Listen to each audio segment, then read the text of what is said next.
The ERi-TV news broadcast crew and I, Delayed Sahaya, are now ready for your daily news briefing at 10:30 local time. But first, let us catch up with the major headlines.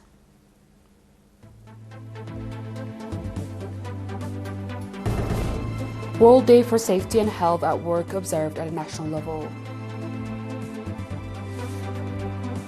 Awards handed out to outstanding College of Science students.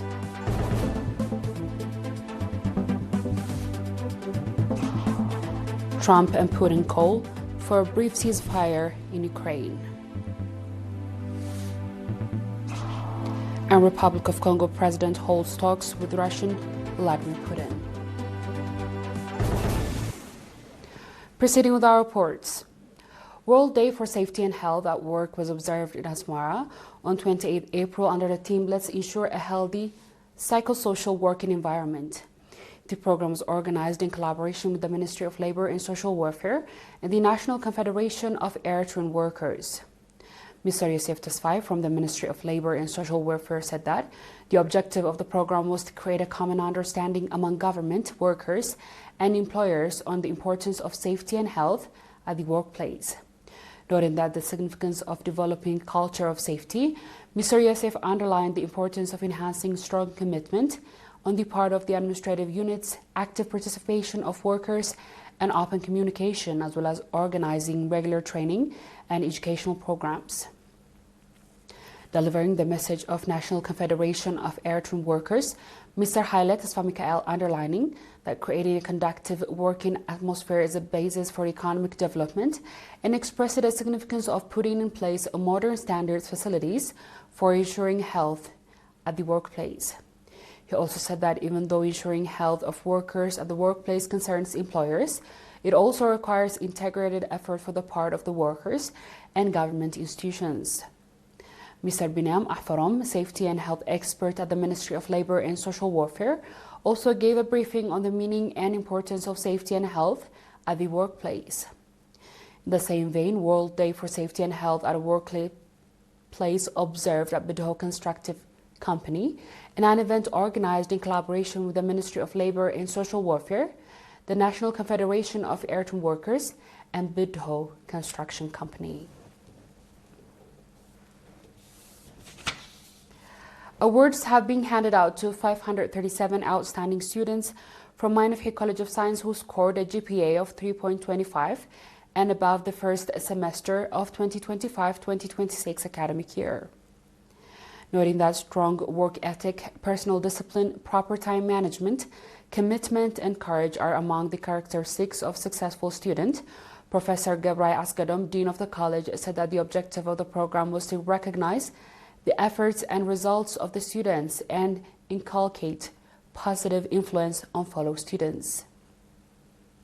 Professor Gebrai went on to say that out of the awardee students, 468 are the first-year students and 104 scored 4.0 GPA, which is outstanding compared to the results registered over the past 8 years.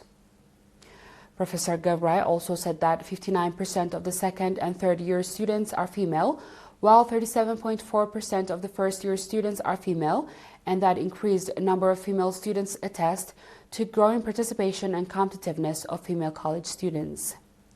Noting that their educational success is the result of their personal effort coupled with support of their parents, teachers, and college community, the award students called for sustainability of the program.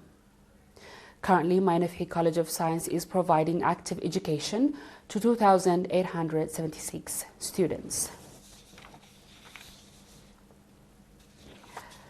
Youth Organization Week was conducted in Tesane subzone from 26th to 28th April under the theme Integrated Activity for Youth for Innovation and Preservation of Cultural Heritage. The program was organized in collaboration with the National Union of Eritrean Youth and Students and the Department of Culture and Sports in Gashbarka region. The program included general knowledge, debating, songs, poems, and short stories, innovation and painting, traditional dancing, and musical instrument competitions. Mr. Meles Gabrai, head of the National Union of Eritrean Youth and Students in the subzone, noting the significance of the program in enhancing the development of the knowledge of youth and commended competitiveness the youth demonstrated in various competitions.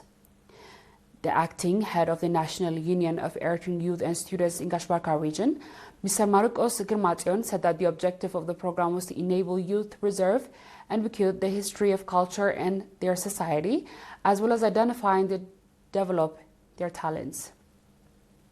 And he also called for reinforced continuity of the program. Mr. Sium Gabrielsus, administrator of the subzone, on his part expressed readiness to stand alongside the union branch in all its future endeavors. The branch of the National Union of Eritrean Women in Scandinavian countries, including Denmark, Sweden and Finland, have conducted their annual Congress. Accordingly, the Congress in Copenhagen, Denmark, it was reported that members of the union branch have demonstrated strong effort in strengthening organizational capacity and unity, as well as in national affairs. The Congress also elected new executive members. At the 5th Congress of the Swedish branch of the National Union of Eritrean Women in Uppsala, Sweden, on 25th April, it was reported that the union branch has made various contributions in the national development programs and has been an exemplary Eritrean organization with committed and dedicated members.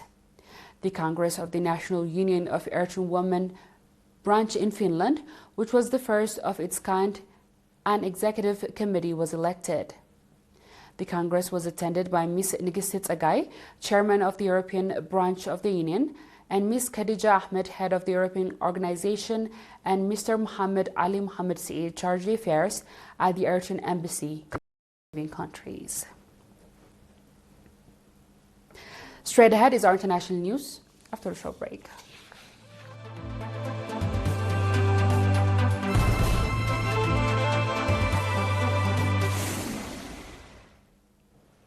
Welcome back. In a lengthy phone call on Wednesday, President Trump and President Vladimir Putin of Russia agreed that there should be a brief ceasefire in Ukraine in the coming days, according to both Mr. Trump and top advisor to Mr. Putin. The ceasefire would coincide with the May 9th Russian holiday marking the end of World War II, said Yuri Yeskov, and Mr. Putin's chief foreign policy advisor, but he did not give a precise timing. A spokesperson for President Vladimir Zelensky of Ukraine said that Kyiv first needed to clarify what Mr. Trump and Mr. Putin said and discussed before it could weigh in a potential ceasefire. On our last report, Russian President Vladimir Putin held talks with Denis Sassou, President of the Republic of Congo, at the Kremlin in Moscow on Wednesday. Putin said Russia sees promising opportunities for development of bilateral relations between the two countries, primarily in the economic sphere. Congratulating Sassou Nguesso on winning the fifth terms last month, the Russian president said a stable potential situation in Congo creates good business prospects.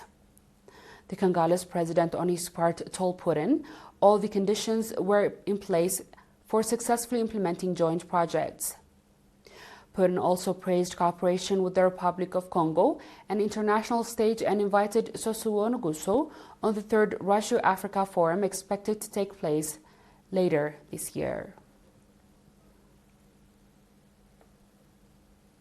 Dear viewers, we've come to the end of tonight's news. Let's have a quick recap of the headlines.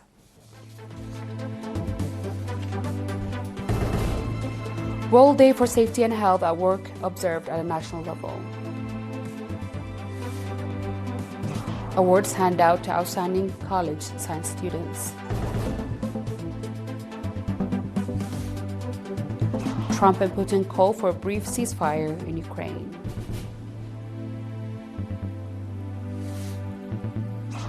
And the Republic of Congo president hold talks with Russian Vladimir Putin. That was the news from ERi-TV studios. This has been ERi reporting. Thanks for watching and have a good night.